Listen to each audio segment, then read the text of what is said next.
Today we're going to look at shape tweens and specifically how to control the shape tweens. So I have Adobe Flash. I'm going to go with a new Flash file and I'm going to double click the frames per second here, or you can go modify document, whatever you prefer, just to sort of set things up. And I think we're going to go 180 pixels by 180 pixels. The frame rate we can leave at 12. You can choose a background color if you want, put in a title and a description and those things. And I'll choose fit in window. That way I can kind of see everything that I'm doing. Now let's put in, I'm going to show you a few other things at the same time. So I'm going to do a shape tween with some text. And I'll place here the number 1. And I have a font size of 120 that I've set up. If you don't have that, you can take your little slider here, or you can type in 120, whatever you want. So there's my number 1. I'm going to go down to frame 40 here, right click, insert a keyframe, and or you can press F6, and there's my number 1. Now down here I don't want it to be a number 1, I'm going to have a number 2. So I can double click this, use the text tool, you can delete it, redraw it. I'm just going to double click inside and change it to a 2. There. So I have a 1 and then I have a 2. Now because these are still text, if I double click them I can change it to other letters. I can't do a shape tween on it. I have to make it into a shape as opposed to text. And the way you do that is you right click it and choose break apart.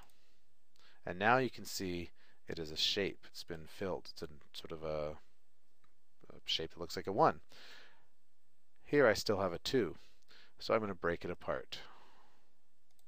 And now I have the shape of a 2. And I can right click inside this middle section in between my two keyframes and choose create shape tween. And that goes from a 1 and turns into a 2. Now notice the bottom, as it tweens along, is going, actually this bottom left corner is staying put, but this bottom right corner is heading up to the top. So this bottom left was sort of anchored in place and the bottom right went up to the top. Well, let's say I didn't want it to do that. I wanted to control it so it flipped in a different direction. What I can add are hints.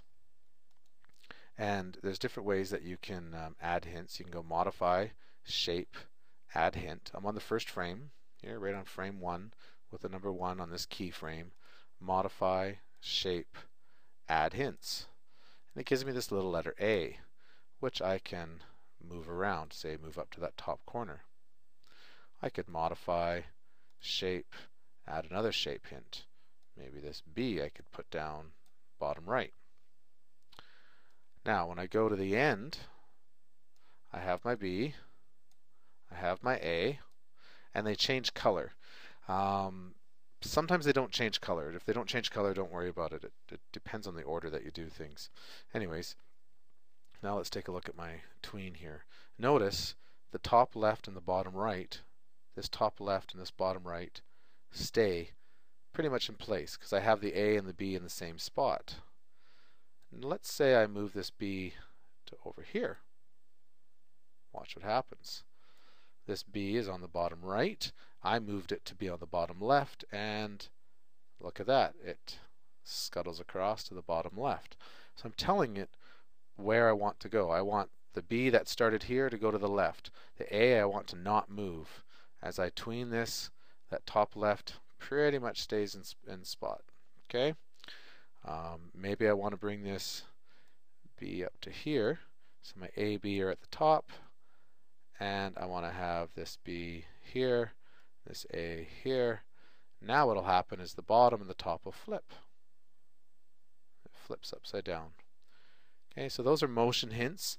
You can add lots if you want. Generally you only want a few, otherwise it gets a little too convoluted, but allows you to control the shape tween.